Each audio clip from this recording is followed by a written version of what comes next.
my dad and I started. It's my dad right there. He and I started together, 1969, and we were dealing with radio stations and TV stations and selling broadcast tape cartridges and reel-to-reel tape. That was the beginning of National Audio. We are the largest manufacturer of audio cassettes in the world. We make our own tape. Most of the other manufacturers of tape went out of the business before the rebound of audio cassettes. And so it's not possible now to go out on the world market and buy high-grade, music-grade cassette tape. So we manufacture the tape. We also do duplication and packaging and do the retail packages for Disney, Sony, Universal Music Group, which is the umbrella over all the major labels, and about 3,500 independent labels worldwide. And in addition to that, we sell raw materials to all the other cassette manufacturers worldwide. We sell blank tape and the empty cartridges to them. Now, when we first began business, the audio cassette had just been invented, and I often tell the story. There was a salesman for Ampex Corporation, the tape manufacturer, the prominent one back then, and he came in and showed me an audio cassette, and I didn't show much foresight. He said, "What do you think of that?" And I said, "I think it looks like something you used to make a voice for a little doll. I can't imagine it'd mount anything." I was used to big reels or reel-to-reel tape like that. So we began selling audio cassettes, and they really mushroomed. This is about the early 1970s. It got to the point, we were just selling blank tapes then, and it got to the point we were selling more than Ampex could supply to us. And we began buying from independent distributors as well, and they couldn't keep up with it, and so we began buying our own equipment to manufacture tapes with back in the 1980s. In 1980, we put in our first loading equipment. So we've been in the business of manufacturing the cassette itself since 1980, and into the heavy duplication of music since the return of the audio cassette about the year 2006. I could not have imagined it when we began that this would ever develop like it has. In fact, one of the announcements that we're going to make soon is that we've been doing audio cassettes as well as CDs and DVDs. And oddly enough, with the decline of the CD and the DVD on the market, we're going to discontinue them and spend our time, our efforts, and occupy our staff and our funds with manufacturing tape and the audio cassette.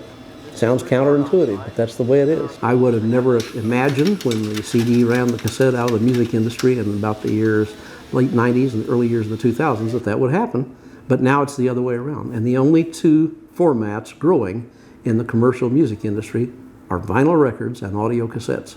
We've talked about how are we going to celebrate 50 years being in business, and everybody hands out gold watches or gold this or gold that for the golden anniversary, but we thought it has to be an audio cassette. And Springfield is a really active live music market for small bands and indie labels. And then the idea came about, why don't we do a composite tape or a mixed tape with one cut from each of those bands?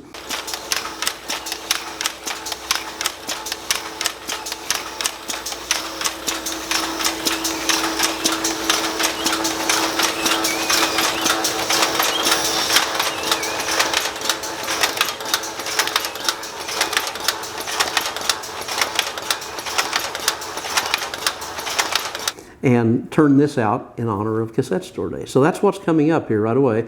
It's to celebrate our 50th anniversary, and also the fact that we're right here in Springfield, and like Nashville is a home of country music, Springfield is a very active market for independent bands and labels of all kinds. Initially, it'll just be released here in Springfield. I think there are 400 or 500 copies going to be available Friday and Saturday, and then we'll make whatever number of copies people need after that. But this is kind of a limited release to see how it goes. No matter what product you sell, whether it's a car or a toaster or a loaf of bread, if you look at your own television station, look at the television ads, and you look at the demographic that they're trying to sell, and those people aren't people 70 years old like me. And they're not little kids 5 years old. They're people between 20 and 40 years old. The demographic driving the return to the audio cassette is the 20 to 35 age group. It's perfect. It's the demographic you want to capture if you want to grow in the future. So we feel very positive about this. We wouldn't have invested the millions of dollars we've invested and all the time we've invested here in building a new cassette tape plant. This is the first time since 1983 that cassette tape has been made in the United States. And we're very proud of the fact that it's all domestically sourced components and materials, but it's the first time since 1983. And how does common sense jibe with that you would do that again after all those years? But we're very optimistic about it.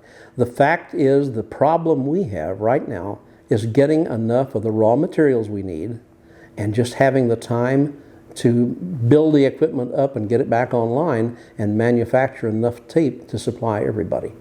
Right now, our only concern is, can we make enough tape to satisfy all the demand we have out there? That's a good problem to have.